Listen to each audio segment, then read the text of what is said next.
अस्सलाम वालेकुम and good evening, good morning, good night, सब कुछ इकट्ठा गया है क्योंकि किसने किस टाइम पे देखना है मुझे नहीं पता वीडियो।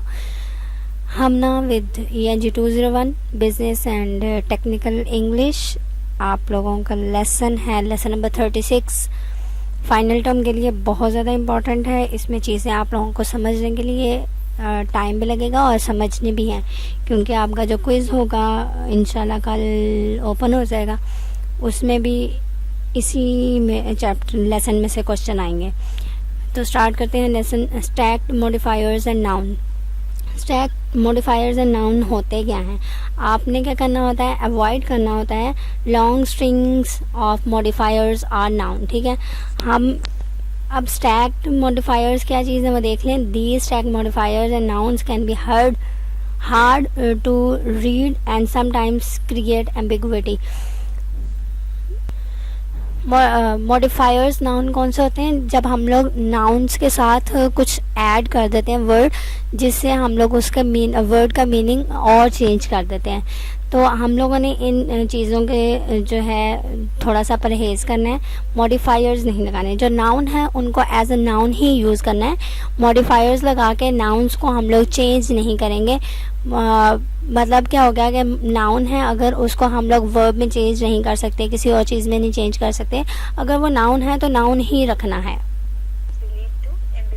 अगर हम लोग ऐसा करते हैं तो क्या होता है कि जो हमारे नाउन्स हैं वो भी कुछ ज़्यादा चेंज हो जाते हैं, डिफरेंट हो जाते हैं, हार्ड हो जाता है पढ़ने के लिए। और जो पढ़ने वाला होता है वो भी शायद हमारे जो नाउन्स डॉक्यूमेंटेशन है उनको पढ़ने में परहेज़ करे, ना पढ़े और एम्बिगुइटी फील करे, कहे कि नहीं यार ये तो चीज़ समझ ही नहीं आ रही, पता नहीं क्या लिखा हुआ है, छोड़ नहीं पढ़ते। ठीक है, ये चीज़ हमने नहीं करना। हमने लोगों के लिए आसानी पैदा करनी है कि हमारी जो चीज़ लिखी हुई है, डॉक्यूमेंटेशन लिखे हुए हैं, हमने जिस पर्पज़ के लिए, जिस मकसद के लिए डॉक्यूमेंट लिखे हैं, कोई प्रोजेक्ट बनाया है, जो भी है, तो उसमें चीज़ समझ आए। आपका मकसद क्या है? लोगों को चीज़ों से अवेयर करना। तो वो तभी होगा जब आप सिंपल वर्ड्स यूज़ करेंगे, इतने ज़्यादा मॉडिफायर्स यूज़ नहीं करेंगे। मॉडिफायर्स मैंने पहले बता दिया है कि आप नाउन्स के साथ कुछ और चीज़ ऐड कर दें तो उस नाउन को आप चेंज करेंगे तो वो स्टैक्ड मॉडिफायर हो जाएंगे।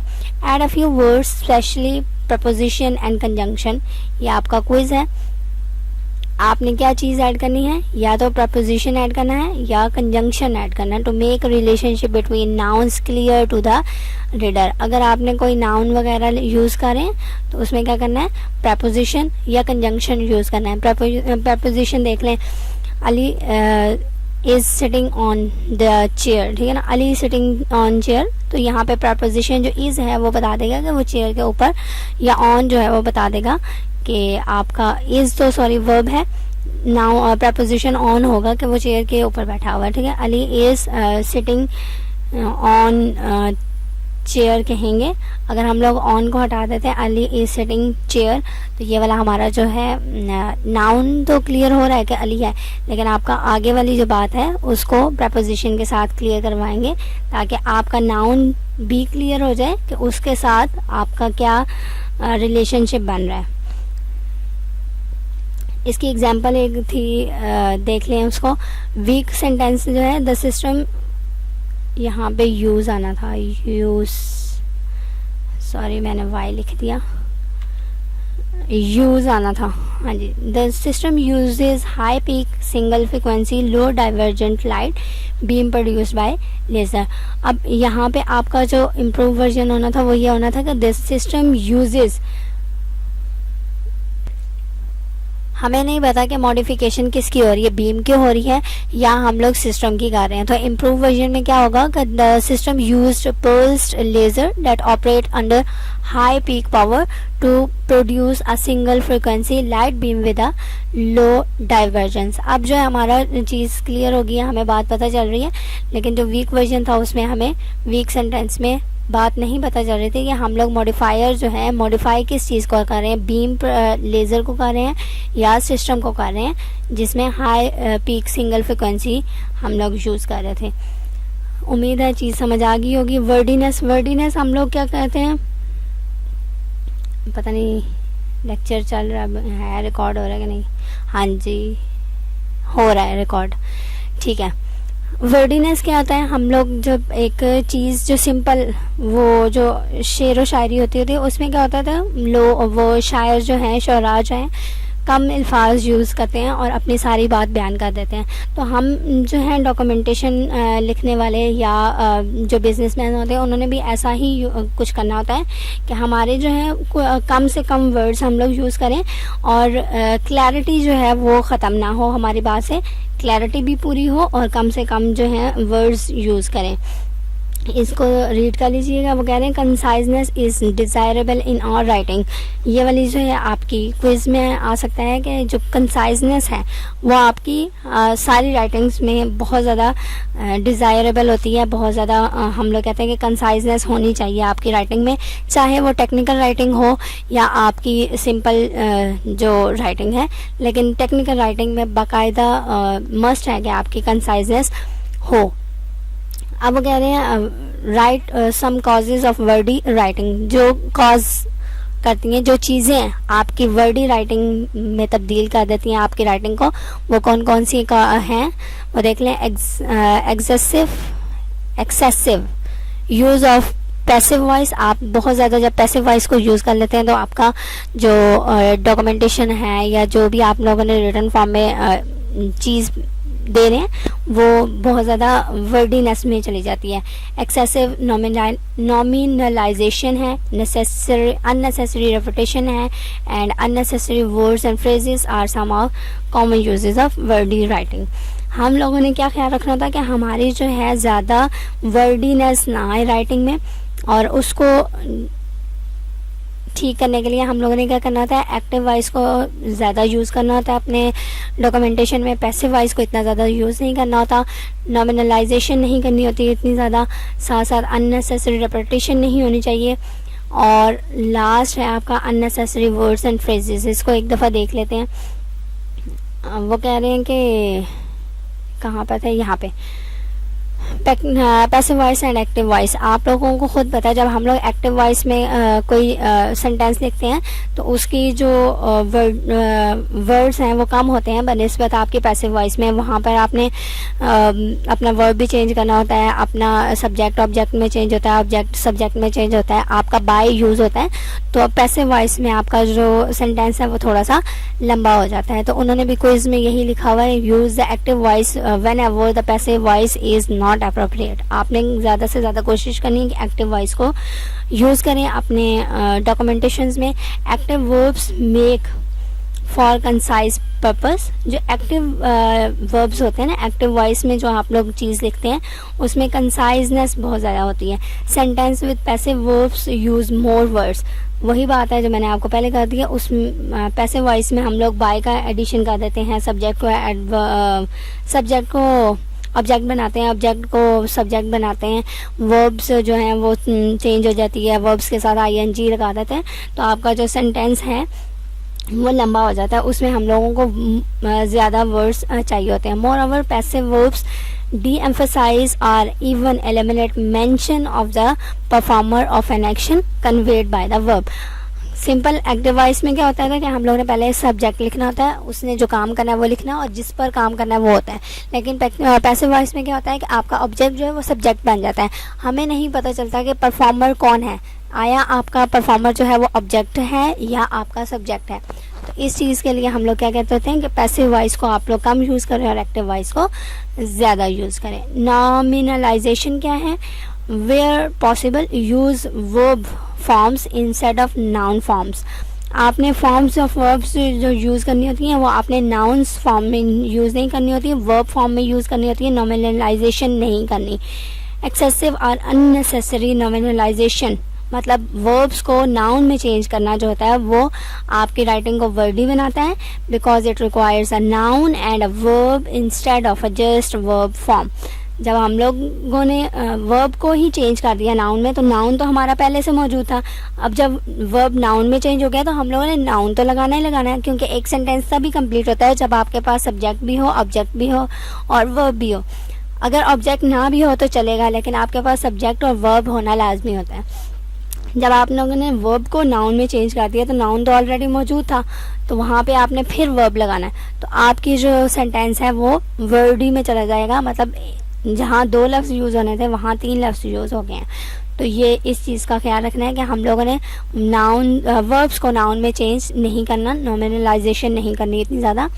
इसके एक एग्जांपल देख लें। A winglet may cause the introduction of a discontinuity in the lift distribution curve. ठीक है, अब अगर इसको हम लोग आसान तरीके से लिखते तो क्या था, अ विंगलेट में इंट्रोड्यूस, ठीक है ना, मे कॉज जो है, अब मे भी वही चीज़ और कॉज भी वही चीज़ है, may introduce are discontinuity in the life in the lift distribution curve.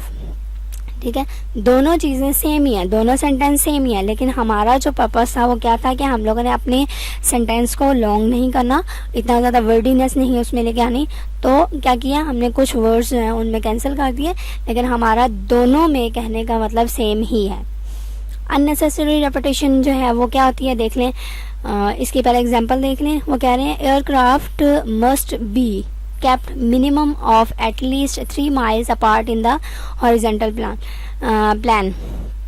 अब मिनिमम जो है वो खुद बता रहा है कि मिनिमम है, तो एट लीस्ट जो है वो भी मिनिमम के लिए यूज़ हो रहा है, तो हम लोग दोनों वर्ड्स जो हैं एक साथ रिपीट नहीं कर सकते, या तो हम लोग एट लीस्ट का वर्ड यूज़ करेंगे या मिनिमम का यूज़ करेंगे। तो हमारा जो इम्प्रूव वर्जन होगा वो क्या होगा, aircraft must be kept minimum 3 miles apart in the horizontal plan. ठीक है, तो अननेसेसरी रेपिटेशन हमने नहीं करनी, जहाँ पर एक ही वर्ड दो उसमें आ रहे हैं मीनिंग में, तो एक वर्ड यूज़ करेंगे।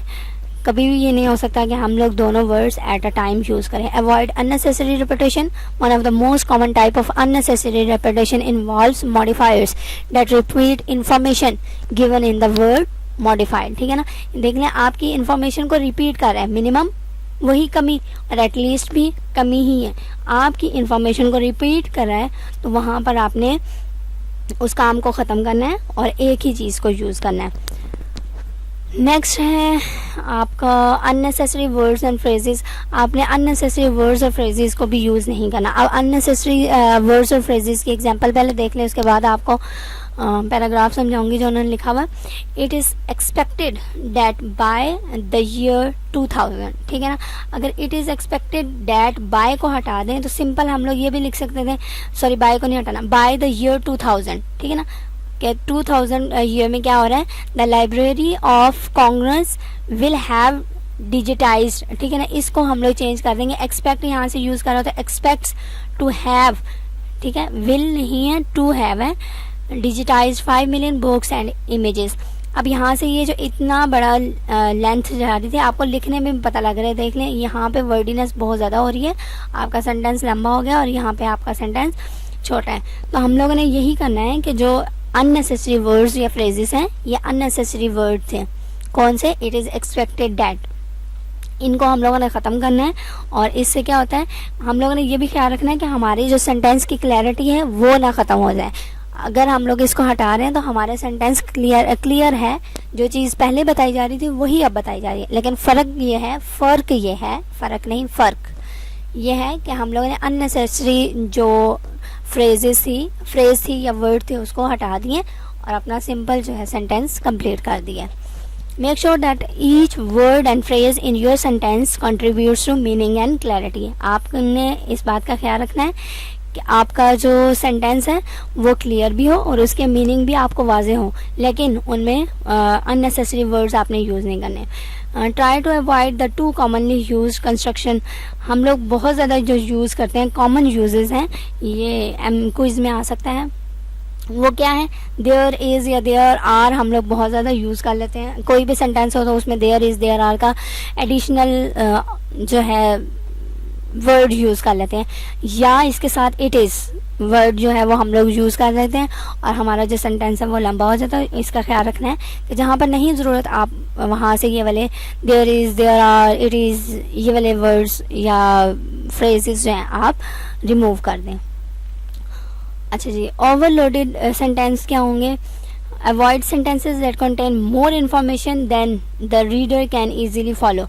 आपने ओवरलोड सेंटेंस नहीं करने, एक ही एक आप क्या ना, जैसे हम लोग ऐसे वगैरह लिखते हैं, वहाँ पर हम लोग क्या करते थे, अलग-अलग पैराग्राफ बना देते हैं या अलग-अलग हेडिंग्स दे देते हैं। हेडिंग से क्या होता है कि अगर किसी ने अंदर जो पैराग्राफ लिखा हुआ पूरा वो नहीं भी पढ़ना, तो आपके हेडिंग्स देख के आपको मार्क्स दे देते हैं। कभी कभी ऐसा भी होता है, और हमारे माइंड में भी यही होता है कि हम लोग जब हेडिंग्स देते हैं तो हमें मार्क्स ज़्यादा मिलते हैं।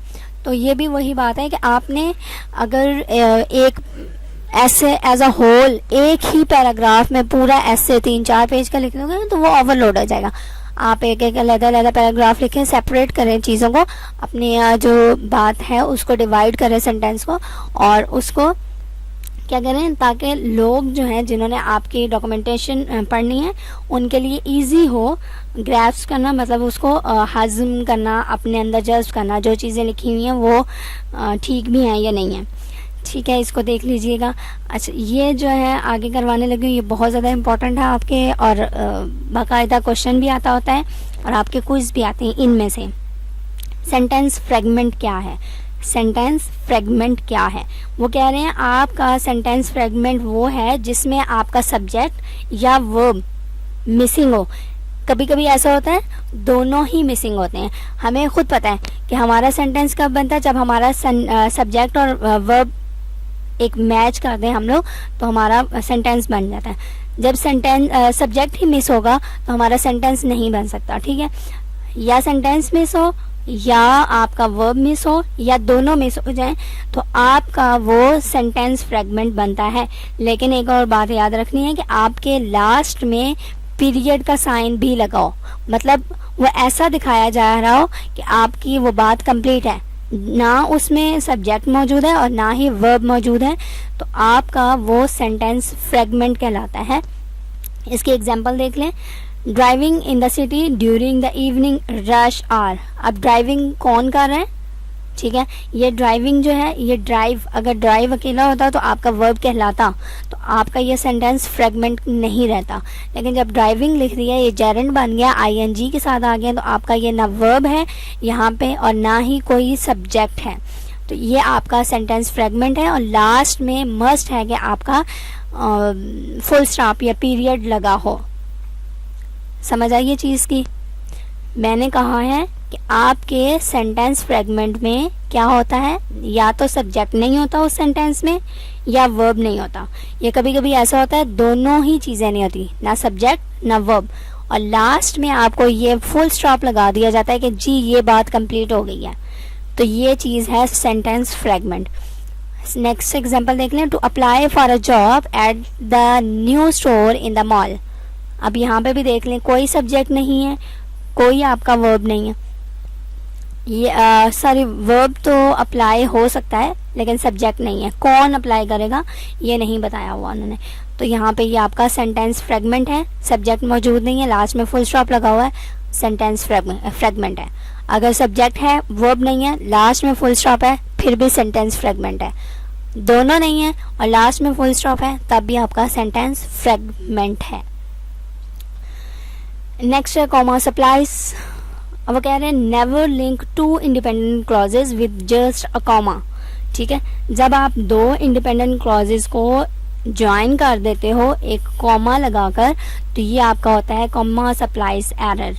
एग्जाम्पल देख लो, उन्होंने दिए द सन इज हाई। एक तो बात बता दी है सन की कि वो बहुत ज़्यादा हाई है, लेकिन वो कह रहे हैं दूसरी तरफ बात कर दी है put on some sun block. अपने फेस पर जो है आपने सन ब्लॉक लगानी। दोनों बात जो होगी इंडिपेंडेंट होगी है। एक चीज़ और की है, एक बात और की है, एक बात और है, उसके दरमियान में उन्होंने लगा दिया है कॉमा, तो ये हो गया आपका कॉमा सप्लाइज। सिंपल सी बात है, इतनी ज़्यादा वो नहीं है।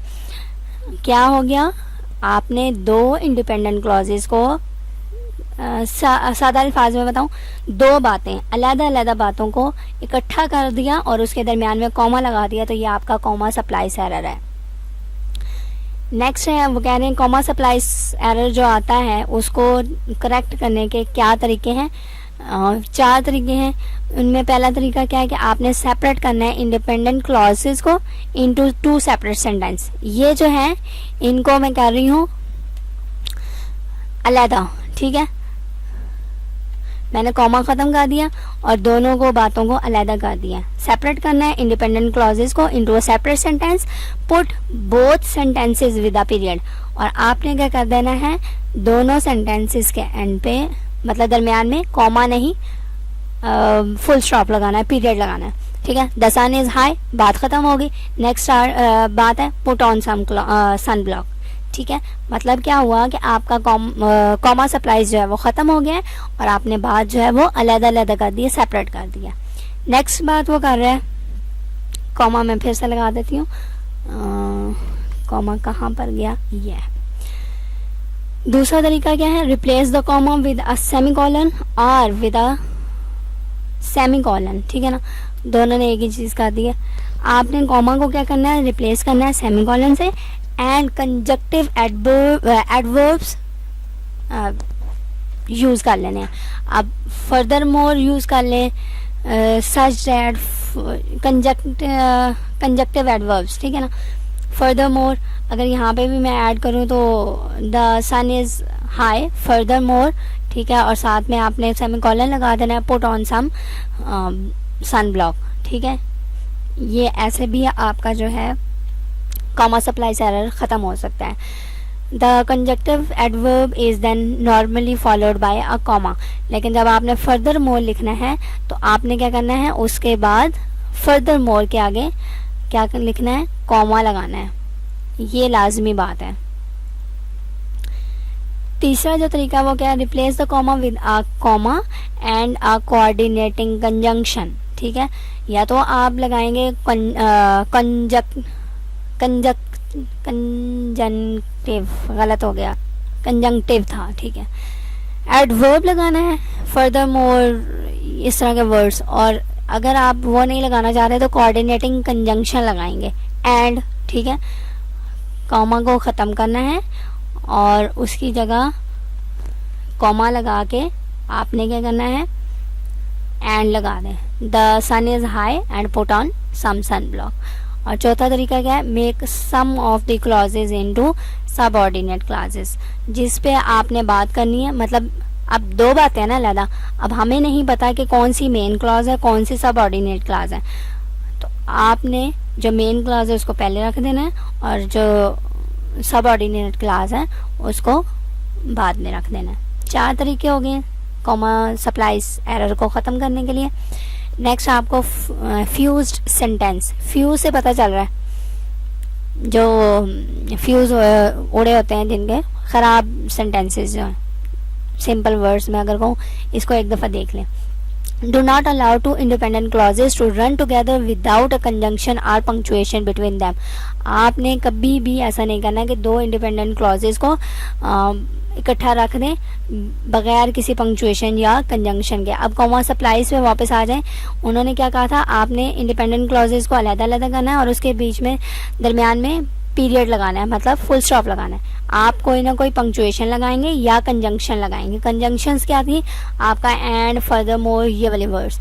और इस एरर को, this error produces a fused sentence.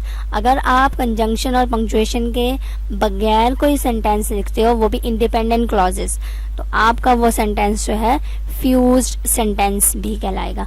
To join two main clauses follow the options listed under comma splices. अगर आपने 2 मेन क्लॉजेस को ज्वाइन करना है तो वही चीज़ें 4 तरीके आपने अपनाने हैं जो कॉमा सप्लाईज के लिए थे, वही फ्यूज्ड सेंटेंस के लिए। ये देख लें, फॉर एग्जांपल वो कह रहे हैं I got up let this morning, I did not have time for breakfast. ठीक है, यहाँ पर कॉमा नहीं है, लेकिन आपकी जो है 2 इंडिपेंडेंट क्लॉजेस हैं उनको उन्होंने कॉमा के बगैर लिखा है। तो यहाँ पे आपने क्या करना है, कंजंक्शन या पंक्चुएशन मार्क लगाना है। अगर पंक्चुएशन मार्क या कंजंक्शन नहीं है तो आपका ये फ्यूज्ड सेंटेंस होगा।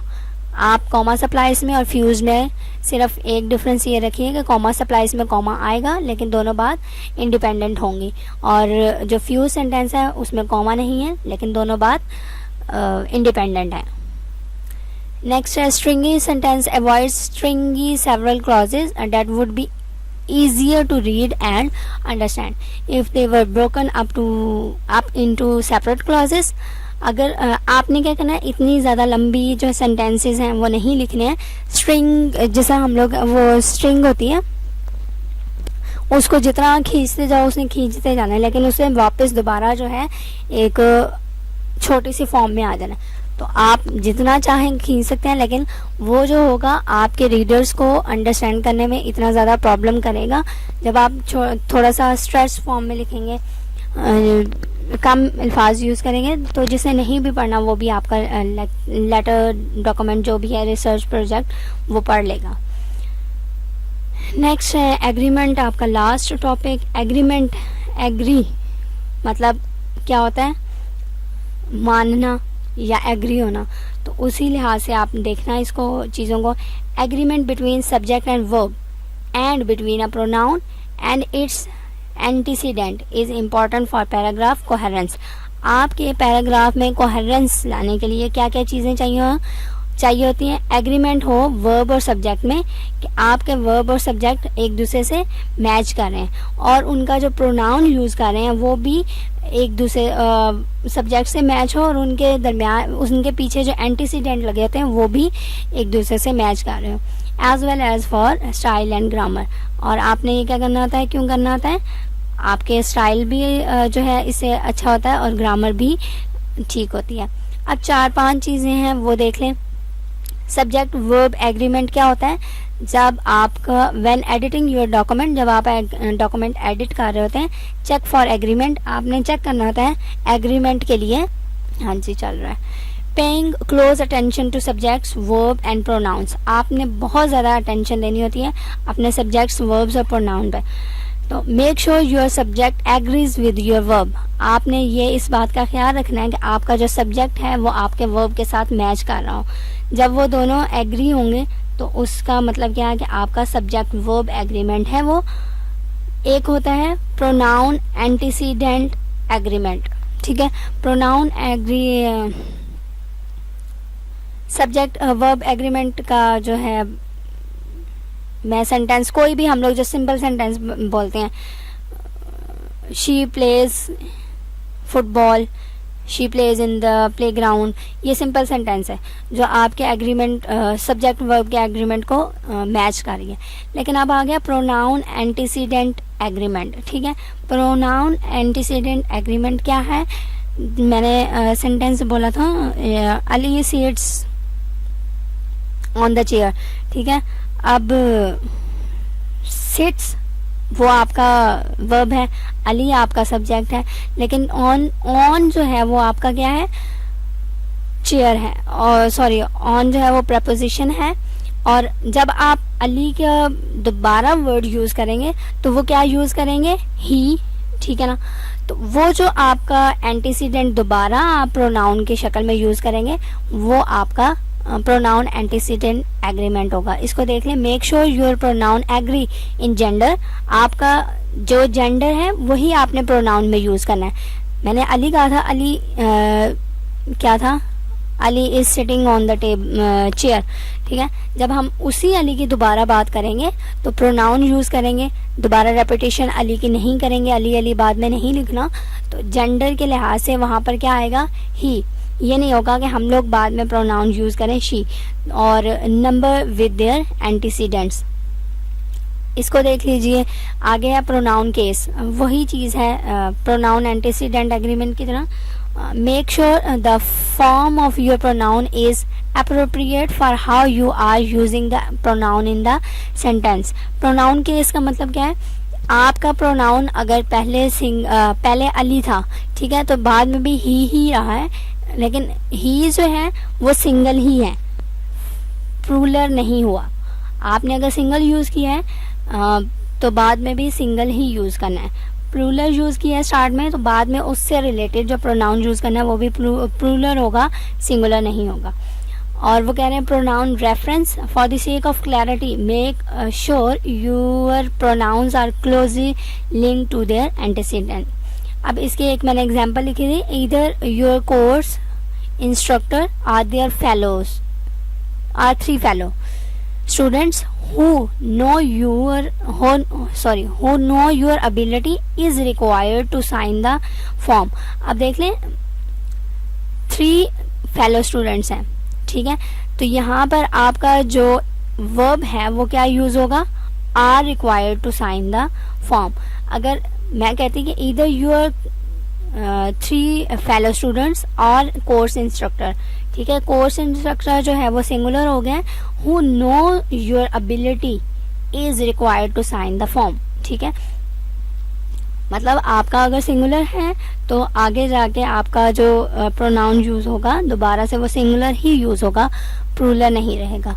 थैंक यू, अल्लाह हाफिज़, अपना ख्याल रखिएगा. उम्मीद है लेक्चर पसंद आया होगा और समझ भी आया होगा. अल्लाह हाफिज़.